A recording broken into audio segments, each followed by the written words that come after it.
Plant വരുന്നത് മൂലം ജലപ്രശ്നമുണ്ടാകില്ല എന്നും മഴവെള്ള സംഭരണി നിർമ്മിക്കാൻ കഴിയുമെന്നും മന്ത്രി പറഞ്ഞു. ഇതുമായി ബന്ധപ്പെട്ടുള്ള വിശദാംശങ്ങൾ വ്യക്തമാക്കുന്നതിനായി പ്രതിപക്ഷ നേതാവിനെ ക്ഷണിച്ചതായും മന്ത്രി വ്യക്തമാക്കി. കേരളത്തിൽ സർക്കാരിന്റെ നയമാണ് ഡിസ്റ്റിലറികൾ അതുപോലെ എത്തനോൾ വ്യാവസായിക ആവശ്യത്തിനുള്ള സ്പിരിറ്റ് ഉൽപ്പാദിപ്പിക്കണം എന്നത്.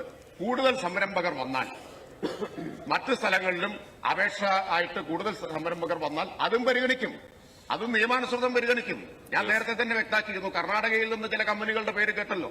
അവരപേക്ഷ സമർപ്പിച്ചാൽ അതും സുതാര്യമായി നിയമാനുസൃതം പരിശോധിക്കുകയും അത് പരിഗണിക്കുകയും ചെയ്യും. അതാണ് സർക്കാരിന് ഇക്കാര്യത്തിലുള്ള നയം. ആ പ്രദേശത്ത് ജനങ്ങളുടെ എതിർപ്പില്ല. കാരണം ആകെ ഉണ്ടായിരുന്ന ആശങ്ക വെള്ളത്തിന്റെ കാര്യത്തിലായിരുന്നു.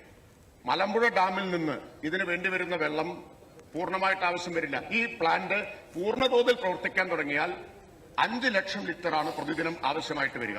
5 ലക്ഷം, 10 ദശലക്ഷം ലിറ്ററാണ് കിൻഫ്രയ്ക്ക് കൊടുക്കുന്നത്. അതിൽ നിന്ന് പൂർണ്ണമായി 5 ലക്ഷം ലിറ്റർ ഈ പ്ലാന്റിന് ആവശ്യമായിട്ട് വരില്ല. പകരം മഴവെള്ള സംഭരണിയിലൂടെയും വെള്ളം സമാഹരിക്കുന്നുണ്ട്.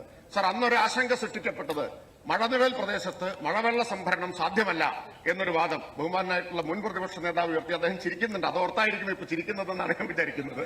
അപ്പോ അങ്ങനെ ഒരു ആക്ഷേപം അദ്ദേഹം ഉയർത്തി. ഞാൻ അദ്ദേഹത്തെ ക്ഷണിച്ചിരുന്നു മഴവെള്ള സംഭരണം എങ്ങനെയാണ് അവിടെ സാധ്യമാവുക എന്ന് കാണാൻ. സർ, അവിടെ തൊട്ടടുത്തുള്ളൊരു സ്ഥാപനത്തിന്റെ 3500 കുട്ടികൾ പഠിക്കുന്ന 2500 അധ്യാപകരും അനധ്യാപകരുമുള്ള ഒരു സ്ഥാപനത്തിൽ 15 മഴവെള്ള സംഭരണികളാണുള്ളത്. 33 കോടി ലിറ്ററാണ് അവിടെ സംഭരിക്കുന്നത്.